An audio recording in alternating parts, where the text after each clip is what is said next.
이낙연 총리가 일본에 이제 가기로 한 네. 이후에 뭐 이런저런 움직임들이 있다고요. 맞습니다. 애초에 뭐 문 대통령의 깜짝 방문 이야기도 있었지만은 이 총리 참석으로 결정됐고 이걸 근데 뭐 급이 낮은 거라고 볼 수 없어요.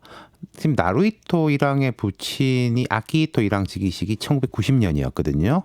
그 당시에 강영훈 총리가 참석했었습니다. 예. 총리면은 우리나라 정부 서열 2위 아니겠습니까? 국가 서열 2위는 국회의장이지만은 다른 나라 보면은 한 6, 7위권 미국이라든지 중국이라든지 이렇게 오고 뭐 미국 부통령 오는데 뭐 보통이라고 볼 수 있는 네. 거죠. 예. 게다가 이낙연 총리가 일본하고 친하잖아요. 맞습니다. 동아일보 도쿄 특파원 출신이고 국회의원 할 때는 한일의원연맹에서 줄곧 활동했고 또 아베 총리하고 개인적 교분도 있거든요. 한국에서 같이 소주도 마시고 그랬다. 맞습니다. 네. 오늘 한일 외교당국 국장급 협의는 뭡니까?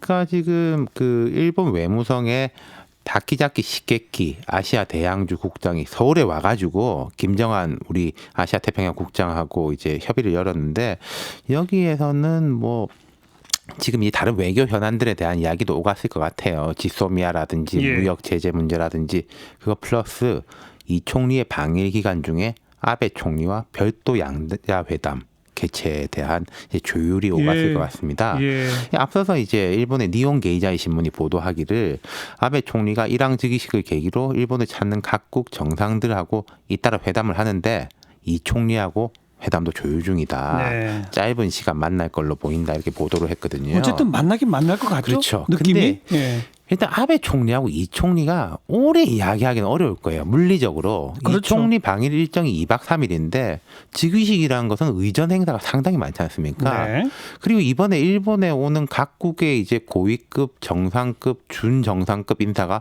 두 자리 숫자가 아니라 세 자리 숫자일 거라 그러거든요. 100명이 넘는다고요? 그렇죠. 허이고. 예. 그러니까 이제 이게 뭐 몇십 년 만에 한 예, 번씩 있는 국가 행사니까요. 그러니까 물리적으로 이 총리한테 많은 시간을 할애하기는 쉽지 않을 거다. 하지만 짧은 시간이라도 이 총리는 만난다. 그렇다면은 상식적으로 문 대통령 메시지 전달되는 거 아니겠습니까? 네. 그리고 어쨌든 즉위식을 계기로 물꼬가 트이는 거니까 다음 만남은 훨씬 손쉬울 수 있다는 거죠. 네. 예. 최근 분위기도 조금 변화하고 있잖아요. 맞습니다. 그 일본이 초대형 태풍 하기비스 만나가지고 사망 및 실종자만 한 60명 이상이라고 하거든요. 문 대통령이 그제 아베 총리 앞으로 위로 전문을 보냈어요.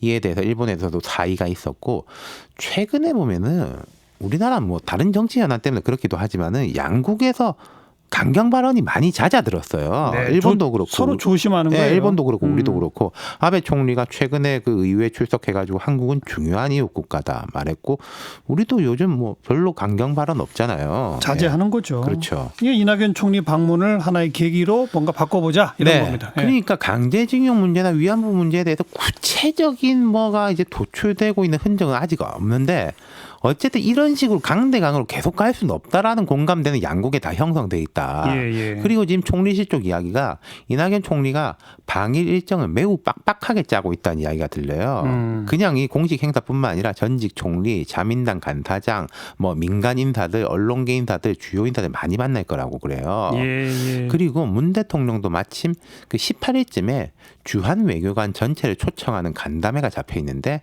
자연스럽게 일본 대사 나가미네 야스마사 대사도 만날 수 있다. 예. 그렇죠. 그리고 이제 금년 안에 또 이런저런 계기로 정상회담 가능성도 있잖아요. 계기는 많습니다. 10월 말 11월 초에 이제 방콕에서 아세안 플러스 한중일 정상회의 그리고 동아시아 정상회의 부산에서 하죠. 그리고 12월 말에 이제 한중일 3국 정상회의 등이 줄줄이 배치돼 있는데 문 대통령 아베 총리 정상회담은 지난 9월부터 1년 이상 안 열렸어요. 그러니까 이런 다자간 회의, 심지어 일본에서 하는 회의 때도 안 만났거든요. 예.